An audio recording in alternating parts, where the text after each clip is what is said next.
once again, Nate, for coming on a week removed from BKFC 14. Hey, thank you so much for having me again. Yeah, you're right. It's only been a week since our last show, but you wouldn't know it because my phone has been going nonstop because of how amazing that card was. Well, let's talk a little bit about it. You did have a Coleman Event drop off at the last minute, which didn't affect the card one bit. Talk a little bit about the card and how you managed around that Coleman Event dropping out and just keeping it flowing. Yeah, so we knew this card when we first put it together was going to be something truly special, just because we continually get high-quality athletes that want to fight bare knuckle. So when we sat down and put this card together, knowing the location, knowing the fighters were going to be on it, we knew it was just going to be an exciting card. And losing the co-main event going into it at first, was upsetting because that is going to be, if that fight does happen, it's going to be an amazing battle between two of the top 135-pound fighters next to the champ. But obviously the card had to go forward, and it did not disappoint in any way. I mean, the card was just exciting from the first fight all the way through the main event. And you had some record breakers on this card. You had the fastest knockout in BKFC history. You had sudden death rounds. You had fighters getting knocked down multiple times, getting back to come back and win fights, man. How happy are you with just seeing that? And I mean, every card, there's something new that's happening on it and new highlights that just are boosting the product, man. How you feeling about everything that went on with that card? All the fighters came out and they did their best, and that's all I ever ask. Win, lose, or draw, I just ask the fighters to give us their best performance. And regardless if they won, if they lost, if they won by knockout, if they lost by knockout, I am thankful to each and every one of them that stepped in there and competed. These are fights we can't predict who's going to win and who's going to lose, but we often can tell how exciting the fights are going to be, and that's why we were so excited, I guess you could say, about this last card. And touching on the knockout you mentioned, it's recorded right now as a 3-second knockout. I think once it's reviewed in slow-mo, it'll actually be faster than that. But just to put this in perspective, the fastest mixed martial arts knockout I can find is 5 seconds. The fastest gloved boxing knockout I was able to find was 4 seconds. So even if this knockout stands at 3 seconds, it should be documented as the fastest knockout in combat sports history, which is truly impressive. Unbelievable. And your main event there, another quick knockout. We thought it was going to be a war as far as, a lasting war, but you know what? A 40-something second knockout, and your defending champ showing who's boss in there is not a bad highlight reel there. You know what I mean? So, what was the thoughts on that fight, and how happy are you with Palomino coming away with that belt? Because he's a great champion, and it looks like he's shining all over social media and blasting your product everywhere, because he's a very proud man to have that belt. Absolutely. Both these men came into this fight undefeated in bare knuckle fighting. Jim was 4-0 with 3 knockouts, and Baboon was 2-0. When they came in, everyone expected this to be a knockdown, drag-out style fight because neither fighter steps backwards. They both have a lot of power, and they're the two best in their weight class in the world. So I didn't expect to see it go in 40, 50 seconds, whatever it was, but I'm not surprised because of how good these athletes are, that when one of them landed a clean punch, they were able to finish the other. And Baboon is he's at the top of his game right now. And a lot of people question athletes when they get to certain ages, but show me someone that can stop him right now. I mean, he is very impressive, and we're honored that he's our champ. And he represents very well. He's all around is a great person and a great fighter. And what more can you ask for in an athlete? Excellent. And people are drawn to him, and that's a great champion. Fighters also, he gets along with so many. You had Paige Vanzant there for the first time, doing some chatting and also being called out from Britain there, man. Was that to be expected? Look, I have no idea what was going through Britain's head, but she came with the victory, and she took advantage of the situation. And she put us in a different, now we have to consider her because the reactions have been so positive. And it's not that we weren't considering her before, but she made herself more relevant by winning via stoppage and then taking time on camera to call out Paige. And there's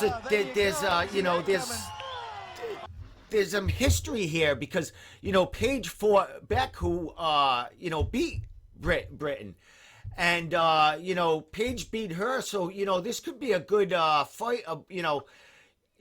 This could be a good lead up and a lot of storylines here. Absolutely, and what a lot of people don't realize is that Britain is half of our most watched bout in history. When she fought Beck, just the one link alone has 8.8 million views, and when it was overseas altogether, we had somewhere between 20 and 30 million views from a clip that was played abroad. So I mean, people enjoyed watching her fight when she fought Beck.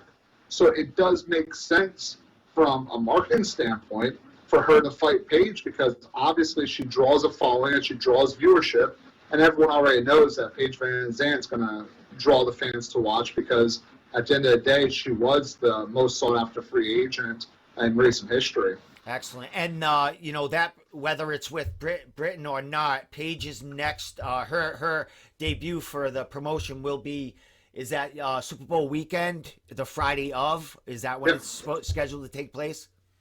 Yes, February 5th. It'll be down in Florida, Super Bowl weekend that Friday.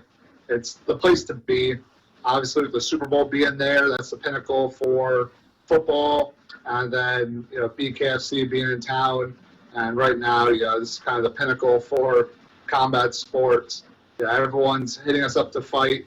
And it's going to be an exciting card. We already have some matches that Dave and I have been going over. And, he jokes and, because we have so many options with this card because everybody wants to fight on Super Bowl weekend and everybody wants to fight on the undercard or the main card that Paige is going to headline because they know that hundreds of thousands, if not millions of people are going to tune in to watch it. And, how can you blame them for wanting to try to share that limelight a little bit? Yeah, you might have, some tailgaters having fights in the parking lot and getting their own thing. Everyone's going to want to be busy. Well, let's move to BKFC 15 because that is coming up very quick, December 11th. You were scheduled to have another Toe the Line 3 in December, but there's some, mixing and going around there that you're bumping that to February. So let's talk a little bit about this card. There's some new faces aboard, and I saw some signings. I'm seeing social media now. There's some chatter going on there with fighters mentioning there's contracts out there. So talk a little bit about 15 and what you can talk about as far as fighters coming aboard and who we might be seeing in this event. So BKFC 15 was originally scheduled for December 4th in Wichita, Kansas at the Intrust Arena. We tried doing this arena back in March. We postponed it like a month or two and postponed it. And then we thought this was it. Like, we thought we were good to go. And we still had thousands of tickets out that were sold. And just like in March, COVID spikes and they restrict indoor attendance. And we tried everything possible. Dave was on the phone trying to do whatever he could to, make this card happen. And we just weren't able to. So we wanted to get as many of the fighters on the card or keep them on the card as possible, but we had nowhere else to go in the state. So we looked at moving it. Mississippi made the most sense. We're going back to Beloxi December 11th. But as you said, Total Line 3 was that date. I called the local promoter I was working with. I explained the situation to him. He obviously was happy to still be a part and happy to bring the largest bare knuckle fighting organization in the world to his hometown. So he's been, hitting the ground hard and helping us transition over. But unfortunately, a lot of the fights that we had scheduled in Kansas, we just don't make sense at all to do in Mississippi. So we're juggling some stuff around, but this card will be headlined by Sam Shoemaker versus Mark Godbeer, undefeated bare knuckle fighter from UK. And we're excited about that. And Godbeer, which people don't know, is he was quarantined coming over. He had to spend 2 weeks in Abu Dhabi, hanging out there to get here. He went through a lot of obstacles to come fight for BKFC, and it's not, just the travel. There was a lot of contract stuff going on there. So before, but you landed him, and bravo to you, because he's a force to be reckoned with, and he put a lot of heavyweights in the BKFC organization on alert there. Absolutely. Anytime you have someone that large, that explosive, with that much power, they're a threat. What makes me even more dangerous is the fact that he has bare knuckle experience, he's undefeated, and he holds several titles from smaller organizations. So he's already proved himself on the local and the smaller levels, and now he's stepping on up to the Premier League in bare knuckle fighting, and he's going to toe the line against some of the best. And who better to welcome him than Sam Shoemaker, who's as far as heavyweights go, he's kind of like the All-American. Yeah. He wears the red, white, and blue. He loves, America. He shows the American pride. And these two large, hard-hitting heavyweights are going to square off to the line. And who knows, this might be another, first-round knockout. A couple more questions about this card. Any more fights you could throw out there, or any more names that you can mention, and then I'll ask you a couple more questions to let you get going. Yeah, Coleman Event is going to be another UK fighter, and Tyler Goodjohn. Again, one of the top talents, definitely the top 145, 155-pound fighter from overseas that I'm aware of. He was someone that our whole team was excited about getting him on a roster. Obviously, the deal we were able to make, he came over with Mark, and they quarantined. They got here, and they're training out west right now. So we're really excited. We're going to announce his opponent on Monday, possibly Tuesday. And then we have Chris Sorrow. We've been having him fight at 205. Chris is a specimen at 205, and he's in phenomenal shape. We offered him a different opponent originally, for a card probably like 2 months ago. Again, he jumped on it, said, yes, I'll take it. But it was at heavyweight. And he was doing his training and everything. That fight we weren't able to make happen because of timing and other stuff. And then threw out another name, and he's like, yep, I'll take it. So Chris Sorrow is going to be entering the heavyweight division. He has a tough fight ahead of him in Josh Burns, who I believe has 8 bare knuckle fights. I could be wrong, but I believe it's 8. And he's a seasoned fighter from overseas. But the style of fighting he's been doing overseas is not the same fighting as BKFC. So going into this, Chris Sorrow is younger.